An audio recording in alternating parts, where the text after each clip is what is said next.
క్రీస్తునందు సహోదరి సహోదరులారా, ప్రభువైన యేసుక్రీస్తు నామములో హృదయపూర్వక వందనాలండి.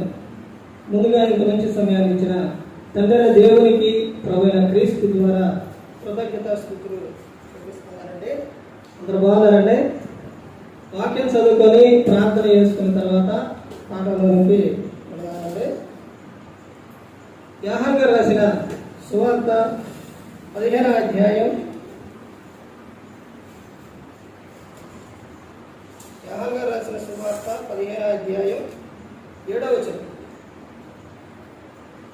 నా యందు మీరును మీ యందు నా మాటలు నిలిచి ఉన్న ఎడల మీకేది ఇష్టమో అడుగు, అది మీకు అనుగ్రహింపబడును. మీరు బహుగా ఫలించడం వలన నా తండ్రి మహిమపరచబడును. ఇందువలన మీరు నా శిష్యుల గురువు. ప్రార్థన. పరలోకమందున మా తండ్రి, పరిశుద్ధ ప్రేమ గల తండ్రి, గొప్ప తండ్రి, గొప్ప తండ్రి, మీ ప్రియకుమారుడు యేసుక్రీస్తు ప్రభువారి ద్వారా కృతజ్ఞతాస్తుతులు చెల్లిస్తున్నాను నాయన. ఆరాధన క్రమంలో మీరే ముందు నడిపించండి నాయన. వాక్యం బోధించుండగా ఈ లోక సంబంధమైన జ్ఞానంతో కాకుండా మీ జ్ఞానంతో మాట్లాడే భాగ్యం దయచేస్తారని మా ప్రభువైన యేసుక్రీస్తు నామమున వేడుకుంటున్నాం తండ్రి. ఆమేన్. ప్రభు యేసుక్రీస్తు నామములో హృదయపూర్వక వందనాలండి.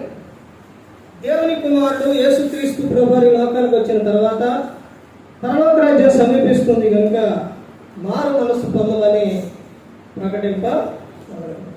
అలా యేసుక్రీస్తు ప్రభువారు చెబుతూ ప్రతి ఒక్క విషయం కూడా ఆత్మ సంబంధమైన విషయం చెప్పారు.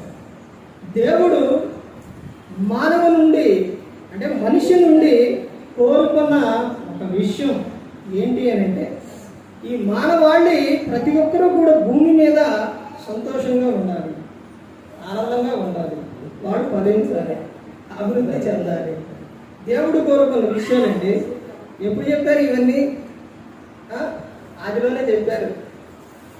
ప్రతి ఒక్కటి కూడా అన్నీ కూడా ముందు సమకూర్చిన తర్వాతే, అంటే అన్ని చేసిన తర్వాత నరుని చేసింది. నరుని చేసిన తర్వాత అన్ని చేసింది దేవుడు చేయలేదండి. ఎందుకు అన్ని చేసిన తర్వాత నరుని చేసింది దేవుడు? ఎందుకనండి? ఆయన పిల్లలు ఏ విషయాల్లో బాధపడకూడదు, ఏ ఒక్క విషయాల్లో కూడా నాకు లేదు అని అనకూడదు. అందుకనే దేవుడు అన్ని సమస్తాన్ని కూడా ఇచ్చాడు. దేవుడు ఇచ్చినవన్నీ కూడా ఏంటయ్యి? ఫ్రీ. ఎలా కొనుక్కుంటున్నావా? గాలి కొనుక్కుంటే కరోనా సమయంలో గాలి లేక గాలి కావాల్సి లక్షలు పెట్టి కొన్నారు. ఒక సందర్భం కూడా చెప్తాను. ఒక ఆయన హాస్పిటల్కి వెళ్తే ఆ తర్వాత వచ్చినప్పుడు దేవునికి స్తోత్రం అన్నట్ట. ఏంటయ్యా, ఇంజక్షన్ చేసి టాబ్లెట్ ఇచ్చింది నేనే కదా, అలా వచ్చే విధంగా చేసింది నేనే కదా, ఏంటి దేవునికి స్తోత్రం చెబుతున్నానంటే, అయ్యా నేను ఎన్నోసార్లు అంటే నేను పుట్టిన కాడి నుంచి వెళుతున్నారు కానీ దేవునికి ఎప్పుడు కూడా ₹1 కూడా ఇవ్వలేదండి. అర్థమవుతుందండి? భూమి మీద ప్రతి ఒక్క దానికి కూడా ఇంత ధర రేటు కట్టాలి, కట్టి తీసుకోవాలని అంటే మనిషి బ్రతకలేదు. ప్రతి ఒక్కటి కూడా గాలి, నీరు, అన్ని సమస్తం కూడా దేవుడు అన్నీ ఇచ్చారు. అన్నీ ఇచ్చారు. దేవుడు కోరుకున్న ఒక విషయం, నీవు ఆనందంగా ఉండాలి, తర్వాత నీ కుటుంబం సంతోషంగా ఉండాలి, తర్వాత నీవు వర్ధిల్లాలి, నీ కుటుంబం దీవించబడాలి. దేవుడు కోరుకున్న విషయం. అందుకనే దేవుడు ఆయన చెబుతున్న విషయం అంశం పాట పేరు రాసుకొని, మీరు పిలవబడితిరి, మీరు పిలవబడితిరి. ఎందుకు ఈ పాట? మీరు ప్రతి ఒక్కరు కూడా పిలవబడ్డారు. అంటే సంఘంలోకి వచ్చిన ప్రతి ఒక్కరు కూడా పిలవబడ్డారు. ఎందుకు పిలవబడ్డారు? ఎందుకు పిలవబడ్డారు? ఆ విషయం మీద చూస్తే ఇక్కడ యేసుక్రీస్తు ప్రభువు చెబుతున్న విషయం ఏంటంటే,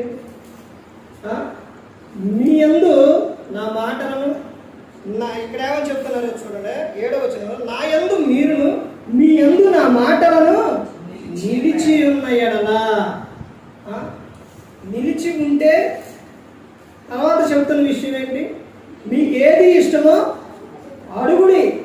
నేను మీకు ఇస్తాను. దేవుడేమో మొదట్లో మీరు భూమి మీద ఫలించి అభివృద్ధి చెందాలి, విస్తరించాలి అనేది దేవుడు ఆదికాండం 1వ అధ్యాయంలోనే చెప్పాడు.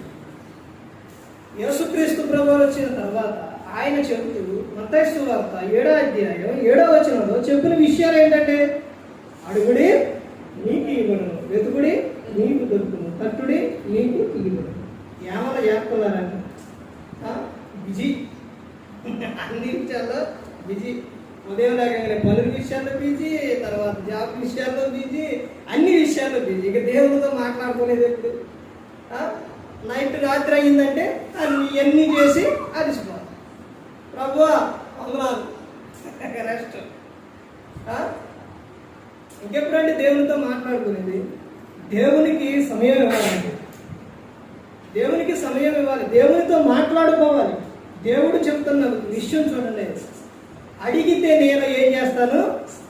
ఇస్తాను అని చెప్తాను.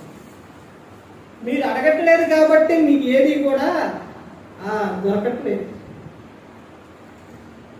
మీకు ఏది ఇష్టమో అడుగుడి. తర్వాత చెప్తున్న విషయం ఏంటంటే, మీరు తర్వాత 8వ వచనంలో ఏమని చెప్తున్నారు? మీరు బహుగా ఫలించడం వలన నా తండ్రి మహిమపరచబడును, ఇందువలన మీరు నా శిష్యులగురు. మీరు ఎలా ఉంటారంట? ఏమీ లేని వారిగా ఉండాలి, ఏమి వద్దు, ఏమి చేయొద్దు, అలా ఉండాలని దేవుడు చెప్పారండి. అలా చెప్పలేదు, మీరు బహుగా ఫలించాలి అని చెప్తారు. అలా ఫలించడం వలన దేవునికి ఏమొస్తుందంట? దేవునికి ఏమొస్తుందండి? మహిమ. వీళ్ళెవరు? నా పిల్లలు. ఆ పిల్లలు భూమి మీద చూసారా ఏ విధంగా ఉన్నారో? అందుకనే దేవుడు గ్రంథంలో ఏం చెప్పాడనంటే, నేను మీ నోటి నిండా నవ్వు ఉంచుతానని చెప్పాడు. ఫిలిప్పీయులకు 4వ అధ్యాయం 4వ వచనంలో ఏమని చెప్పారండి? ఎల్లప్పుడూ ఏడుండి, ఎల్లప్పుడూ బాధపడవండి అని చెప్పలేదండి దేవుడు. ఎల్లప్పుడూ కూడా ఏం చేయమన్నారు? ఆనందం. ఎక్కడున్న ఆనందం? అక్కడ ఒక మాట ఉపయోగించారు. ఎక్కడుందండి ఆనందం? లోకంలో లేదు. లోకంలో బాధ, లోకంలో దుఃఖం, లోకంలో బాధ పెట్టేవారు ఇవే ఉంటాయి లోకంలో. అందుకనే అక్కడ ఒక విషయం చెప్తాడు, ఎల్లప్పుడూ. లోకంలో అని చెప్పలేదండి. ఎప్పుడందు? ప్రభువునందు. ప్రభువునందే ఉంది ఆనందం, ప్రభువునందే ఉంది సంతోషం. లోకంలో ఏమీ లేదండి. లోకంలో చూడండి, నువ్వు నమ్మి ఒక వ్యక్తికి ఒక విషయం చెప్పు, పోనీ నీ భార్య ఏదన్నా ఒక విషయం చెప్పు, అది ఎంతమంది దగ్గరికి వెళ్ళొచ్చిందో తెలుసండి. అదే ప్రభువు చెప్పు, ఎవరికైనా చెబుతారా? ఎవరికి చెప్పరు. అర్థమైందండి? లోకంలో తర్వాత నువ్వు చెప్పిన విషయాన్ని బట్టి నిన్ను మళ్ళీ బాధ పెడతారు. కానీ ప్రభు అలా కాదు. ప్రభు ఏం చేస్తారంట? మీ ప్రతి అవసరం తీరుస్తారు.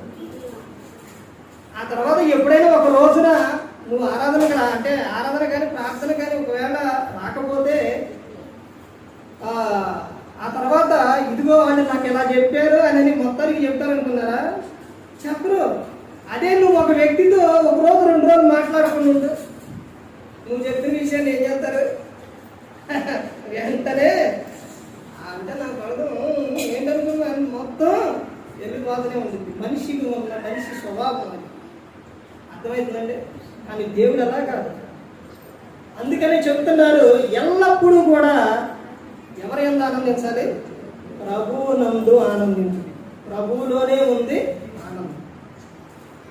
దేవుడు పిలుచుకున్నారు. అందరూ ఎవరు? పిలువబడ్డారు. పిలువబడిన వారు ఎలా ఉండాలి? 7 విషయాలు చూద్దాం. చూడండి, పిలువబడిన వారు ఎందుకు పిలువబడ్డారు? అపోస్తలుడైన పౌలు గారు తెస్సలోనికీయులకు రాసిన మొదటి పత్రిక చూడండి, ఎందుకు పిలువబడ్డారు? 4వ అధ్యాయం 7వ వచనం చూడండి.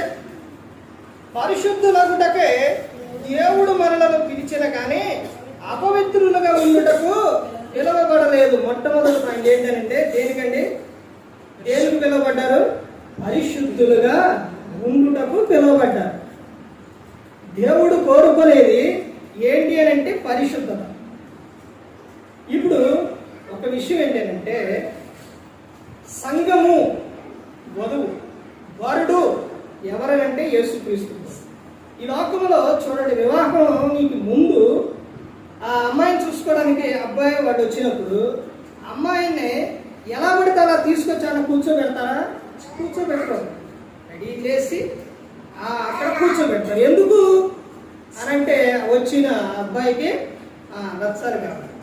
అదేవిధంగా వరుడు యేసుక్రీస్తు వారు, సంఘము మనందరం వధువు కాబట్టి మనందరం కూడా ఆయనకు నచ్చాలి, నచ్చే విధంగా ఉండాలి.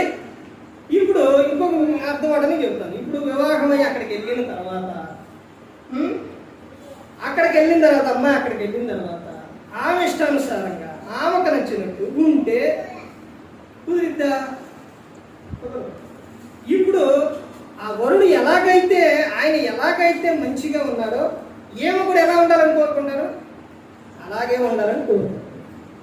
ఇందులో ఉన్న అర్థం ఏంటి అంటే, దేవుడు యేసుక్రీస్తు ప్రభువు ఎవరని అంటే పరిశుద్ధుడు.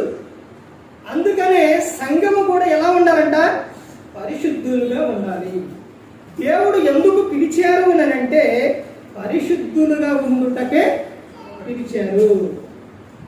పిలవబడిన కానీ దేనికి అపవిత్రులుగా ఉండుటకు పిలవబడలేదు. అందుకని సంఘము ప్రతి ఒక్కరు కూడా పిలవబడిన వారు ఎలా ఉండాలని అంటే పరిశుద్ధులుగా ఉండాలి. ఎందుకు పిలవబడ్డారు? మీకు స్పష్టంగా అర్థం అవడానికి ఒక్కొక్క విషయం చెబుతున్నాను. ఇందులో 7 విషయాలు చెబుతున్నాను. అందులో మొట్టమొదటి, ఎందుకనంటే చెప్పే ప్రతి ఒక్కటి కూడా ఒకటి బుక్కులో ఉండాలి, తర్వాత మైండ్లో హృదయంలో ఉండాలి. దేవుడు ఎందుకు పిలిచారు అని అంటే పరిశుద్ధులుగా ఉండుటకు పిలువబడ్డారు. ఎందుకు పిలువబడ్డారంటే పరిశుద్ధులుగా ఉండుటకు పిలువబడ్డారు. రెండవ విషయం చెబుతున్న విషయం చూడండి. అపోస్తలుడైన పౌలు గారు గలతీయులకు రాసిన పత్రిక, అపోస్తలుడైన పౌలు గారు గలతీయులకు రాసిన పత్రిక 5వ అధ్యాయం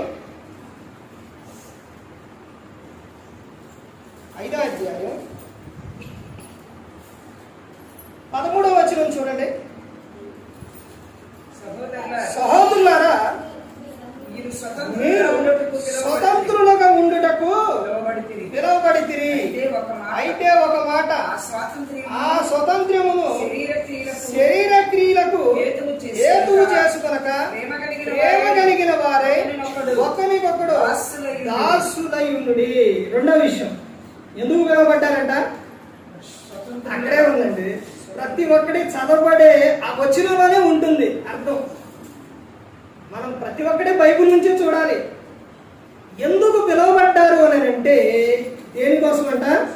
స్వతంత్రులుగా ఉండుటకు పిలువబడ్డారు. ఈ లోకంలో ఆగస్టు 15 ఈ స్వతంత్రం, అవునండి, స్వతంత్రం వచ్చిన. కానీ మనిషికి స్వతంత్రం ఉందా? లేదండి. అన్ని విషయాల్లో స్వతంత్రం అనేది లేదు. స్త్రీకి కానీ పురుషుని కానీ గమనించండి, స్వతంత్రం అనేది లేదు. కానీ ఎక్కడ స్వతంత్రం ఉంది? ఎవరు స్వతంత్రం ఇస్తారు అని చెబుతున్నారు అంటే క్రీస్తులో మాత్రమే ఉంది. సహోదరులారా, మీరు స్వతంత్రులుగా ఉండుటకు పిలువబడితిరి. అస్సలు ఇక మీకు ఎటువంటి ఆటంకం, ఎటువంటిది ఏది కూడా లేదండి. క్రీస్తులోకి వచ్చిన మీరు ఎలా ఉండాలో తెలుసండి. ఒక విషయం ఏంటో చెప్తున్నారా? అపోస్తలుడైన పౌలు గారు రోమీయులకు రాసిన పత్రిక 8వ అధ్యాయం, క్రీస్తు యేసు నందు ఉన్న వారికి ఏ శిక్ష విధి లేదు. మరి ఎందుకు బాధపడతారు? ఎందుకు సంతోషంగా ఉండరు? ఎందుకు ఆనందంగా ఉండరు? ఇంకో విషయం ఏంటంటే ప్రతి ఒక్కరికి కూడా ఆశీర్వాదం ఉంది. ఎక్కడ? అపోస్తలుడైన పౌలు గారు ఎఫెసీయులకు రాసిన పత్రిక 1వ అధ్యాయం 3వ వచనం, పరలోకమందు ప్రతి వారికి కూడా ఆత్మ సంబంధమైన ఆశీర్వాదం ఉంది. భూమి మీద ప్రతి ఒక్కరు కూడా క్రీస్తు నిమిత్తం చేసే ప్రతి ఒక్కరి దానికి కూడా అక్కడేముంది? ప్రతిఫలం, జీతం ఉంది. అర్థమైందండి? ప్రభువునందు నువ్వు చేసే ప్రతి పని కూడా వ్యర్థమయ్యి పోదు. ఇంకా ఆయన చెబుతున్న విషయం ఏంటంటే, మన కోసం యేసుక్రీస్తు ప్రభువారు తండ్రి దగ్గరికి వెళ్ళి ఖాళీగా లేదు. అర్థమవుతుందంటే, ఎక్కడ ఉన్నప్పుడైనా అక్కడ ఉన్నప్పుడైనా ఎప్పుడు మన కోసమేనండి ఆలోచించేది, మన కోసమేనండి చేసేది యేసుక్రీస్తు ప్రభువారు. ఎక్కడ ఉన్నప్పుడైనా, ఇప్పుడు అక్కడ ఉన్నప్పుడైనా. ఇప్పుడు అక్కడ ఏం చేస్తున్నారు? స్థలము సిద్ధపరచడానికి వెళ్ళారు. అక్కడికే తండ్రి యొద్ద చెప్పుకుంటున్నారు ప్రతి ఒక్కటి కూడా. అర్థమైందండి? ఎలా పడిన ప్రతి ఒక్కరికి కూడా అక్కడ ఏముంది? స్థలం.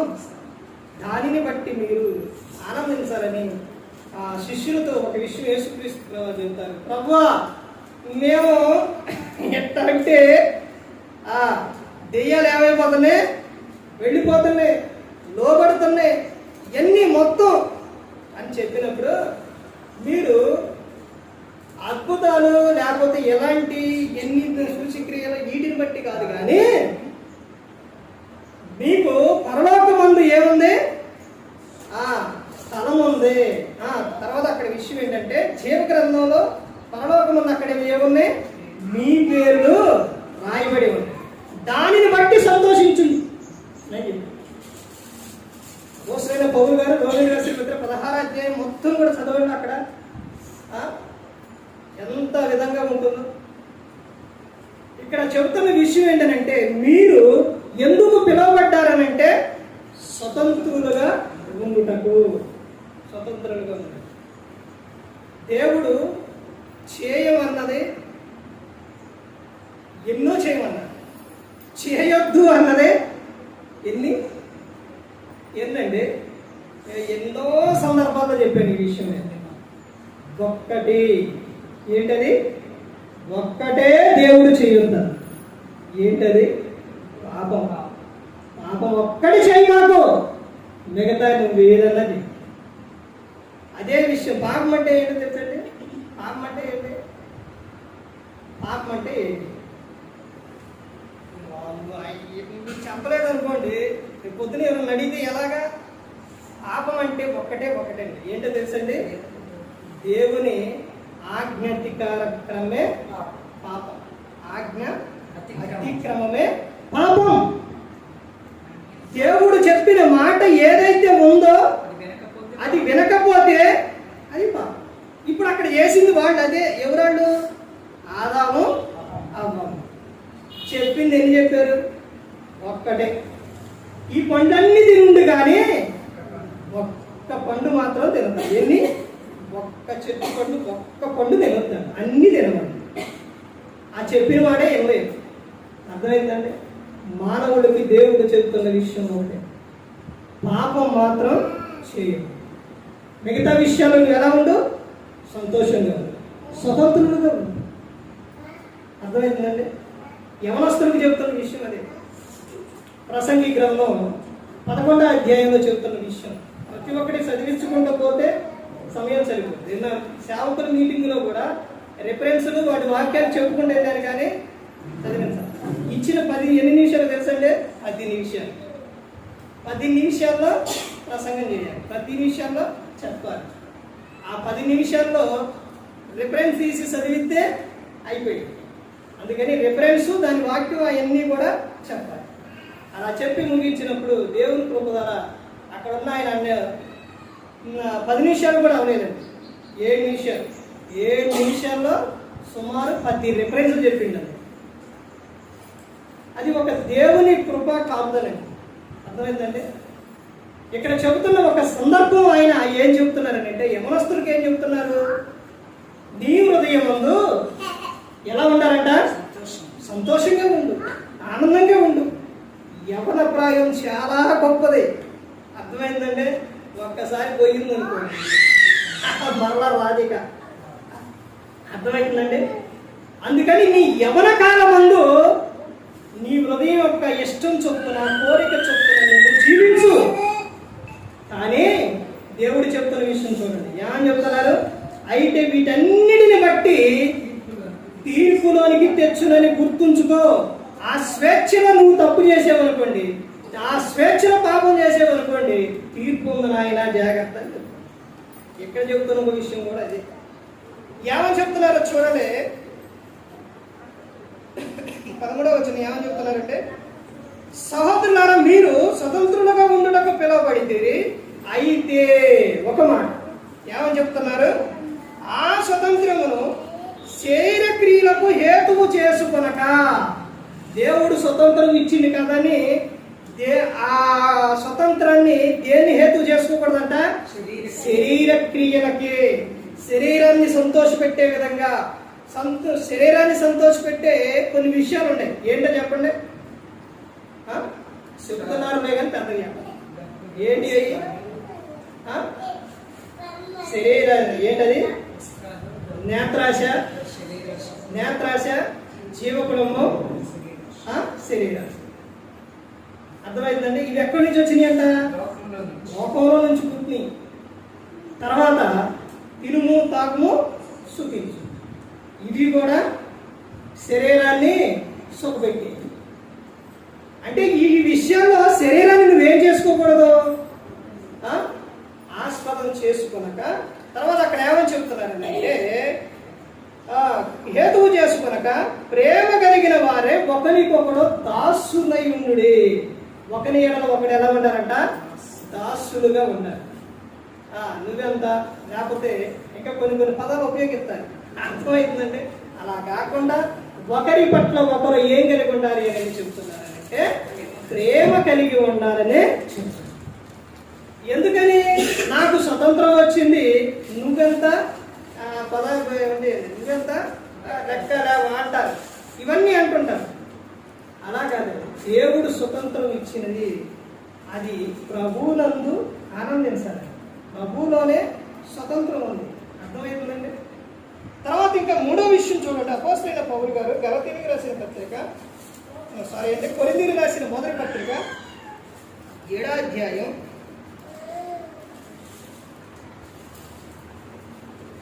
అధ్యాయం 15వ వచనం చూడండి. అయితే అవిశ్వాసి అయిన వాడు ఎడబాయవచ్చును, అట్టి సందర్భములలో సహోదరికైనను నిర్బంధము లేదు, సమాధానముగా ఉండుటకు దేవుడు మనలను పిలిచి ఉన్నాడు. అవిశ్వాసి అయిన వాడు ఏమైందంట, ఎడబాసి. అయితే ఇక్కడ ఏమని చెప్తున్నారంటే, అట్టి సందర్భంలో సహోదరికైనను నిర్బంధం లేదు, సమాధానముగా ఉండుటకు దేవుడు మనలను పిలిచింది. 3వ విషయం ఏంటంటే, సమాధానముగా ఉండుటకు. ఈ సమాధానపరచువారు ఎవరంట, మత్తయి సువార్త 5వ అధ్యాయంలో 9వ వచనంలో సమాధానపరచువారు ధన్యులు, వారు ఎవరంట, దేవుని కుమారులు. సమాధాన పరిచేవారు ఎవరు, దేవుని కుమారుడు. అంటే భూమి మీద ఎలా ఉండాలని దేవుడు చెబుతూ ఉన్నారంటే సమాధానముగా ఉండాలి. దేవుడు ఎందుకు పిలిచారు అని అంటే ఇక్కడ చెప్తున్న సందర్భం ఏంటంటే సమాధానముగా ఉండుటకు పిలువ. తర్వాత విషయం చూడండి, పేతురు గారు రాసిన మొదటి పత్రిక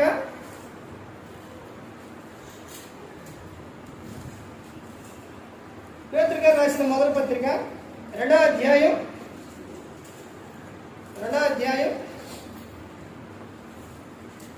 20వ వచనం చూడండి. తప్పిదమునకై దెబ్బలు తినినప్పుడు మీరు సహించిన ఎడల మీకేమి గలము, మేలు చేసి బాధపడినప్పుడు మీరు సహించిన ఎడల అది దేవునికి హితమగును, ఇందుకు మీరు పిలువబడితిరి. ఒక తప్పు చేశారనుకోండి, ఎవరన్నా ఏదన్నా అన్నారనుకోండి, దానికి ఇదేముంది, చేశారు కాబట్టి అన్నారు, దానికి ఇదేముందని అక్కడ చెబుతూ ఉన్నారు. తర్వాత కింద ఏమని చెప్తున్నారు, మేలు చేసి బాధపడినప్పుడు, మేలు చేశారు ఎవరైనా ఏదైనా అన్నారనుకోండి, ఆ విషయమే మీరు బాధపడినప్పుడు మీరు సహించిన ఎడల ఆ తర్వాత ఏమని చెప్తున్నారంటే అది దేవునికి హితమగును, ఇందుకొరకే మీరు పిలవబడ్డారు. నా నిమిత్తము జనులు మిమ్మల్ని నిందించి హింసించి మీ మీద అబద్ధముగా చెడ్డ మాటలెల్లా పలుకున్నప్పుడు మీరు ధన్యులు అన్నారు. అర్థమవుతుందండి? ఇక్కడ చెప్తున్న సందర్భం ఏంటంటే మేలు చేసి బాధపడుటకు పిలువబడ్డారు. ఎందుకు పిలువబడ్డారని అంటే మేలు చేసి బాధపడుటకు పిలువబడ్డారు. అంటే క్రైస్తవునికి బాధలు రావండి.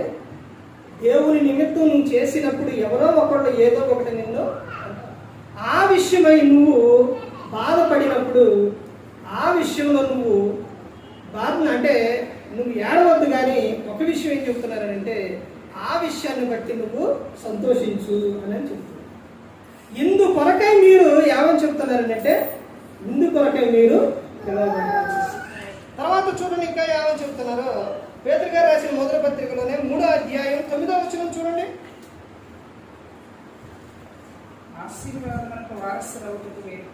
ఆశీర్వాదములకు వారసులకుటకు మీరు పిలువబడితిరి కనుక కీడుకు ప్రతి కీడైనను దోషణకు ప్రతి దోషణైనకు చేయక దీవించుడి. మీరు ఎందుకు పిలువబడ్డారంట? ఆశీర్వాదములకు వారసులు. వారసులు మీ నోటి నుండి ఏమి రావాలి? ఆశీర్వాదం, దీవెన. మీరు కృతజ్ఞత వచ్చినవే ఉచ్చరింపాలి. బూతులైనను పోకిరి మాటలైనను సరస్వస్తులైనను అవి మీ నోట రాకూడదండి. చాలా మంది చూడండి ఎక్కువగా ఎక్కడి నుంచి మొదలు పెడతారంటే బాగా ఎవరినైనా ఏదన్నా అంటే మరలా వాడు తిరిగి ఏదో ఒకటి అంటారు. కాబట్టి ఎవరిని అంటారనంటే నేను ఎక్కువగా చూస్తున్నాను. ఎవరిని అంటారంటే పెద్దలైనా ఎవరైనా తల్లిదండ్రి ముందు ముఖ్యంగా. ఇప్పుడు అర్థమైపోయింది. ఎవరిని అంటారు? పిల్లలండి. వాళ్ళైతే ఏమంటారుగా, ఏం మాట్లాడరుగా. ఈయనని ఎలా పడతారా తిట్టేయచ్చు, ఎలా పడతారా మాట్లాడేయచ్చు. పిల్లలనే, చిన్న పిల్లలనే ఒక్కసారి తల్లిదండ్రి ప్రతి ఒక్కరూ గమనించుకోవాలి. ఎలా పడితే అలా మాట్లాడుతూ ఉంటారు. కోపం వచ్చిందంటే మరీ బాగా బూతులు మాట్లాడుతూ నోటికి ఎలా పడితే అలా. చాలా బాధ కలిగిద్దండి నాకైతే మాట్లాడినప్పుడు. నీకు దేవుడు బహుమానం ఇచ్చింది వాళ్ళని తిట్టడానికే, జంతువుల పేర్లు పెట్టి తిట్టడానికే. గాడిద, పిల్లల గాడిద అయితే నువ్వెవరు? ఒక్క పంది లేకపోతే రకరకాలుగా దేవుడు నీకు బహుమానాన్ని ఇచ్చింది జంతువుల పేరు పెట్టి తిట్టడానికి. వాళ్ళని నోటికి ఏ మాట వస్తే ఆ మాట అనేటివే పిల్లలే. వాళ్ళు ఎవరో తెలుసండి? దేవుని బహుమానం, దేవుని కృప కాపుదల వాడకుండా.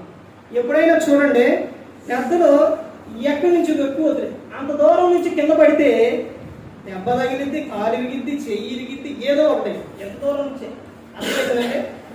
అదే పిల్లలు మంచం మీద నుంచి ఎక్కడి నుంచి అలా పడితే ఆ దెబ్బకే వీళ్ళు అయ్యో అన్నందుకు ఏడుస్తారు. కానీ వాళ్ళకి ఎప్పుడన్నా దెబ్బ తగిలినట్టుందా? ఉండదు. అర్థమవుతుందండి. ఎందుకనంటే దేవుని కృపా కాపుదల ఉంటుంది. అలాంటి పిల్లల్ని పట్టుకొని దేవుని బహుమానాలను పట్టుకొని ఎలా పడితే అలా మాట్లాడుతూ ఉంటారు. అందుకని ఇక్కడ చెబుతున్న విషయం, వారి విషయంలో తల్లిదండ్రులు చెప్పవలసిన విషయం ఏంటో తెలుసండి. పిల్లల్ని వాళ్ళ నోటిలో నుంచి వాళ్ళకు ఉపయోగించవలసిన పదాలు ఏంటో తెలుసండి. ఎందుకు ఇస్సాకు, అబ్రహాం కుమారుడు ఇస్సాకేగా. ఇస్సాకు దగ్గరకు ఇస్సాకు కుమారులు ఎంతమంది? యాకోబు, ఏశావు. ఎందుకు తల్లి ఇస్సాకు ఎవరిని పిలిచి, ఏశావుని పిలిచి అయ్యా నాకు ఆహారం తినాలని ఉందే తీసుకురా అని చెప్పినప్పుడు ఎందుకు తల్లి యాకోబు గారిని పంపించింది? ఆయన నోట నుంచి వచ్చే మాటలు దీవెన అవన్నీ ఇచ్చిన తర్వాత, ఏశావు వచ్చిన తర్వాత తండ్రి ఇస్సాకు గారు ఏమన్నారు? అయ్యా నా దగ్గరకి ఏవి లేవు. ఒకసారి ఆలోచించండి. తల్లిదండ్రి దగ్గర ఏముంటే దీవెన.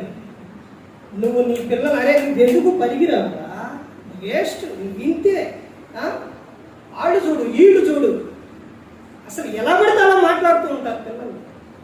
పిల్లలు 2-3 సంవత్సరాలు వచ్చిన కాడించి ప్రతి ఒక్కటే వాళ్ళకి అర్థమైంది. ఒక విషయం ఏంటో తెలుసా అండి, అసలు వాళ్ళు ఎప్పుడు వింటారో తెలుసా? లోకాసు వార్త 1వ అధ్యాయంలో ఉంది. మరియమ్మ గారు ఎలిజబెత్ దగ్గరికి వెళ్ళి వందనం వచ్చిన చెప్పగానే కడుపులో ఉన్న శిశువు గంతులు వేశారు. వాడు ప్రతి ఒక్కటి వింటారు, అర్థమవుతుందండి, ప్రతి ఒక్కటి.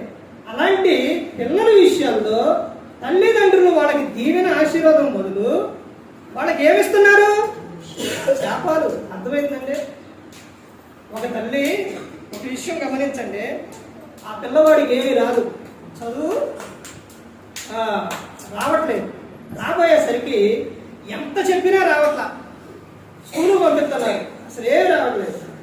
ఇక వాడు భరించలేక లెటర్ రాసి లెటర్ ఇంటికాడ ఇవ్వమని చెప్పి పంపిస్తాను. తీసుకొచ్చే లెటర్ ఇచ్చిన తర్వాత ఆ లెటర్ చదివి తల్లి కన్నీరు పెట్టుకున్న తర్వాత పిల్లవాడు అమ్మా ఏంటమ్మా అంటే, ఎందుకమ్మా ఏడుకున్నావంటే, ఏం లేదయ్యా అని చెప్పి ఆ కన్నీళ్ళు ఏంటమ్మంటే ఆనందపరుచుకున్నానా. మరి అందులో ఏముందనంటే, ఇక నువ్వు స్కూల్కి వెళ్ళే పని లేదట అని చెప్పింది. అదేంటమ్మా అని అంటే, నువ్వు బాగా చదువుకున్నావు, నీకు అన్నీ వచ్చేసినాయి అంట, నీకు వెళ్ళే పని లేదని చెప్పి ఆ తల్లి ఆ పిల్లవాడికి అక్కడే అన్నీ కూడా నేర్పింది.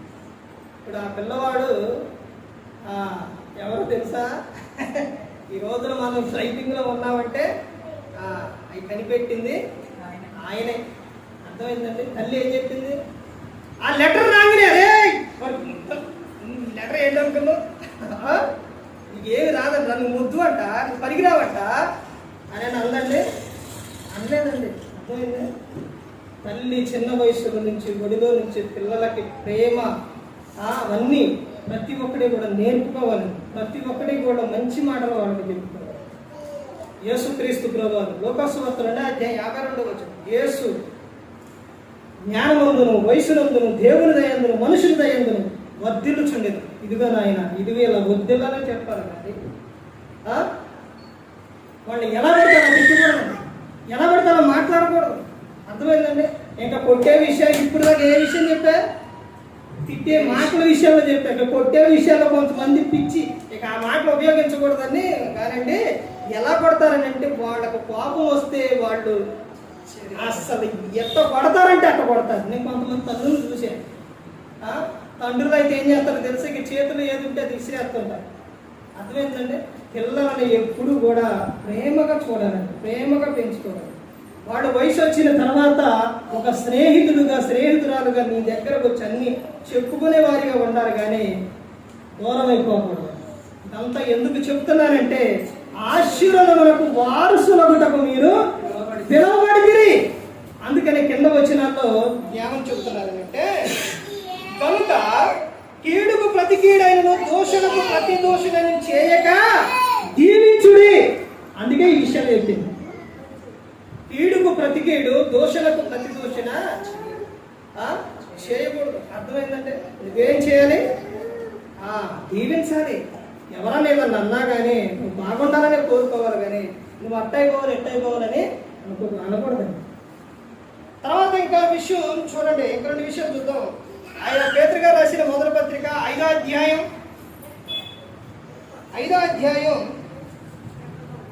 10వ వచనం చూడండి.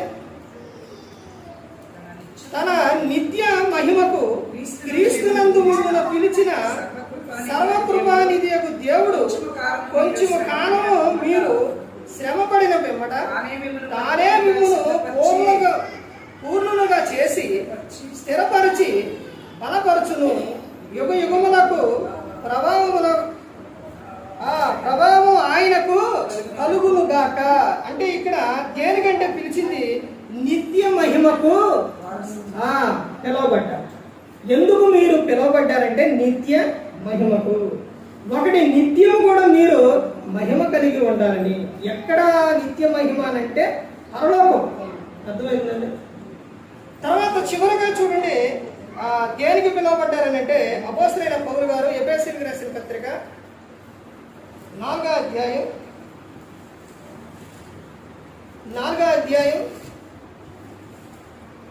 4వ వచనం చూడండి.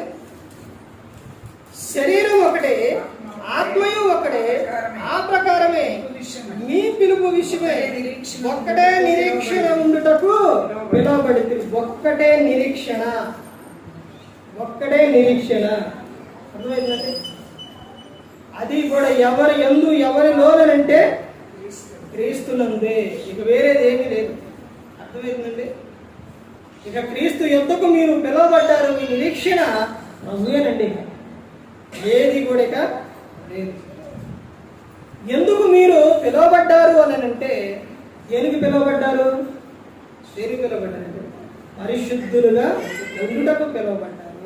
తర్వాత ఇంకా స్వతంత్రులుగా ఉండుటకు పిలువబడ్డారు. సమాధానముగా ఉండుటకు పిలువబడ్డారు. ఆశీర్వాదములకు వారసులవుటకు పిలువబడ్డారు. నిత్య మహిమకు వారసులవుటకు పిలువబడ్డారు. తర్వాత నిరీక్షణ కొరకు మీరు పిలువబడ్డారు. 7 విషయం, ఇందు విషయమై మీరు పిలువబడ్డారు. అర్థమైందండి. ఆ పిలుపుకు తగినట్టుగా ప్రతి ఒక్కరు కూడా జీవించాలి, ప్రతి ఒక్కరు కూడా నడుచుకోవాలని దేవుడు కోరుకుంటున్నాడు.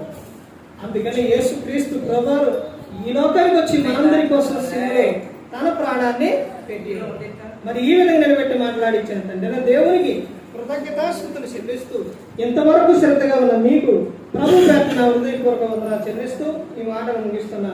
అందరికీ వందనాలు.